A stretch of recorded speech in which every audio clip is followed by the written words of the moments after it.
Now it's time for our product activation. To ensure a convenient user experience, all of Genie's functions can be managed with only one smartphone. Download the ANTHBOT app from App Store or Google Play, or simply scan the QR code below this video.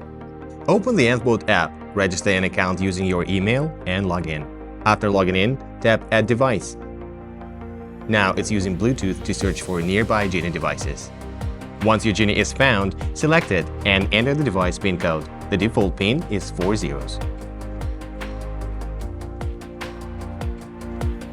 Now, Genie is successfully unlocked and connected via Bluetooth. Connect to your home Wi-Fi to enable Genie to access the wireless network.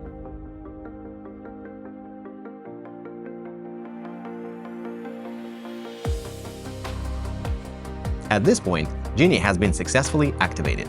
One more thing to note, after the initial activation, it's a good idea to change your PIN.